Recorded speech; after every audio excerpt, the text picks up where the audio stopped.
더불어민주당이 공공영역에서 잇따르는 종교 편향 근절을 위해 총리실에 종교차별금지위원회를 설치하겠다고 밝혔습니다. 또 전통 사찰과 소유 토지의 불합리하고 중복된 규제를 완화하는 정책을 서둘러 입법하고 대선 공약화하겠다고 했는데 이번엔 얼마나 지켜질지 주목됩니다. 황민호 기자입니다. 더불어민주당이 전통문화의 보존과 전승을 종합적인 국가지원 체제로 전환하겠다고 밝혔습니다. 민주당 전통문화발전특위는 어제 국회 소통관에서 기자회견을 하고 세계가 주목하는 대한민국 전통문화의 안정적인 전승과 보존을 위해 정책 대전환을 이루겠다고 강조했습니다. 이를 위해 문화재의 보존, 전승, 향유를 위한 종합적인 국가지원 체계 정립과 전통사찰의 부속 토지의 공익적 가치 인정, 국무총리실 산하, 종교평화차별금지위원회 설치를 추진하는 등의 입법 로드맵을 마련한다고 밝혔습니다. 이 문제에 대해 해결법은 일방적으로 저희들이 이렇게 하자라고 딱 지금 제안 드린다기보다는 불교계하고 이제 더 적극적인 소통과 또 국민들과의 논의를 통해서 가장 합리적인 방법을 찾겠다는 거고, 이제 국가적 지원을 전제로 하는, 그러니까 그걸 할 수 있다라고 하는 걸 전제로 해서 어떤 방식으로 그러면 이게 결론을 내는 게 좋을지를 불교계하고 적극적으로 논의하겠다, 이런. 먼저 민주당은 최근 전통사찰을 비롯해 우리 문화재를 보존, 관리하고 있는 불교계에 대한 잘못된 이해와 오해로 국민과 불교계에 심려를 끼쳐드렸다고 유감을 표했습니다.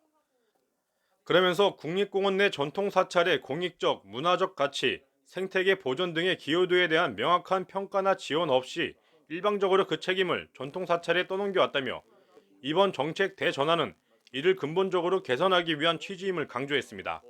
우리 특위에서는 앞으로 불교계와 소통 채널을 통해 가지고 공식적 소통 채널을 통해서 이게 뭐 지금 당장 만들어진 문제가 아니고 박정희 정권 때부터 내려온 아주 오래된 캐캐묵은 문제여서 이걸 이제 근본적으로 이번에는 해결해 보자라고 하는 논의가 진행되고 있는 겁니다.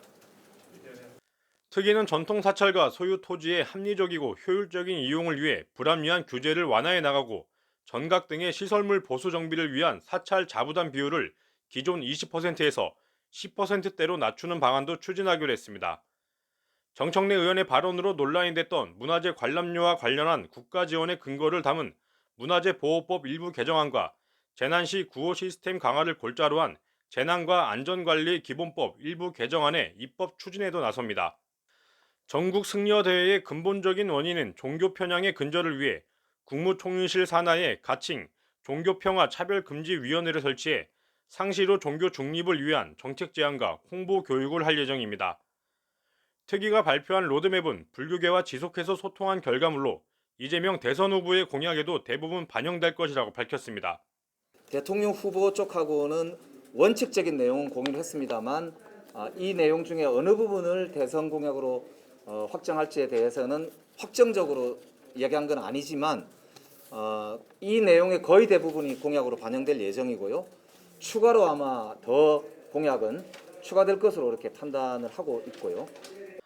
문화재 정책과 국립공원 정책의 대전환은 수십 년간 지속했던 불교계의 고충을 해소하고 유구한 역사의 전통문화가 안정적으로 보존, 전승될 수 있도록 노력한 당 차원의 결과물이라고 볼 수 있습니다. 전국 승려대회를 계기로 정부의 전통문화유산 보존관리 정책의 획기적인 전환이 시급하다는 목소리가 힘을 얻고 있습니다. 민주당 전통문화발전특위가 전통문화의 안정적인 전승과 보존을 위해 내놓은 정책이 불교문화 보존의 근본적인 변화와 진전을 이룰지 관심이 쏠리고 있습니다. BBS 뉴스 황민호입니다.